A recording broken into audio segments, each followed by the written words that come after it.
4 hours of sleep? Oh, can't be that bad, right? Does that sound familiar?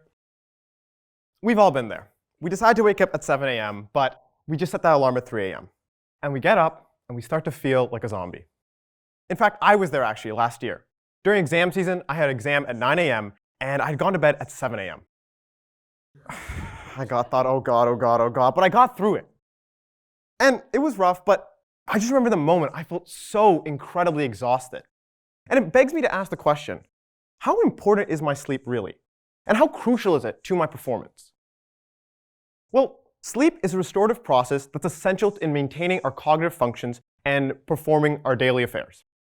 Benefits include consolidation of new memories, managing our mood, and restoring important cognitive resources such as our attention.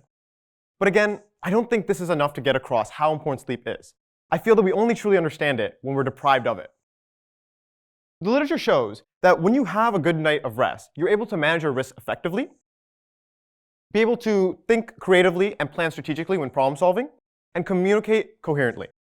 Unfortunately, when we introduce sleep deprivation to the picture, we see global decreases in all these variables. However, the question still remains, what is the effect of sleep deprivation on our attention? I'd like to highlight a study here, which shows the effect of sleep deprivation across 14 days on our attention, which is measured as the number of mistakes made on a psychomotor task. Here, we see that accumulated sleep deprivation over time is extremely detrimental to our attention.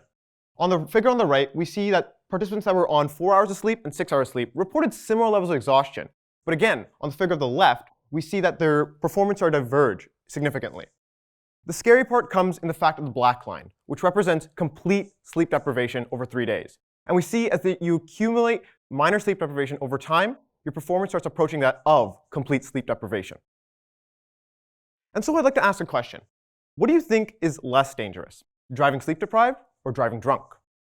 Well, the literature shows that the performance on both of these tasks is comparable. And so it gets me to the important question. If you were to write a test drunk, why are you doing it sleep deprived? And so I'd like to focus on the benefits of a good night of rest. We see here from the data that students who slept longer outperformed those that slept less. But again, sleep is a nuanced argument. It's not always just about how much you sleep, but how consistent you are with it. And there we see on the figure on the right how the inconsistency in your sleep, if you have more inconsistency in your sleep, your test scores are lower compared to those that have a greater consistency in their sleep. Again, we see this in a cohort study with children in Ethiopia, where those who reported having a good night of rest and being consistent with it typically had a higher GPA than the rest of their colleagues. And so I hope the data has been convincing you that sleep is essential to your performance. And with that, I want to leave you with one of my favorite activities I love to do every single day to help myself in my performance, which is to take a nap. And so there's a study that showed what's the effects of taking different study breaks on your ability to memorize a list and answer the correct questions for it. Students were tasked to either watch TV, cram, or take a short 30-minute nap. And what was phenomenal about these results is that they found that students who took that short 30-minute nap outperformed the students who were cramming and who were just watching TV. But what was so cool about this was that the results were durable. After 7 days from the day that they did these experimental conditions, the students that were in the nap condition still outperformed those that were in the cram condition and the wakefulness condition. And so, the point is, if you want to do good on your schoolwork, you need to understand that sleep is intimately connected with that. You guys all work incredibly hard, and you should give yourself that self-love to rest after a long day.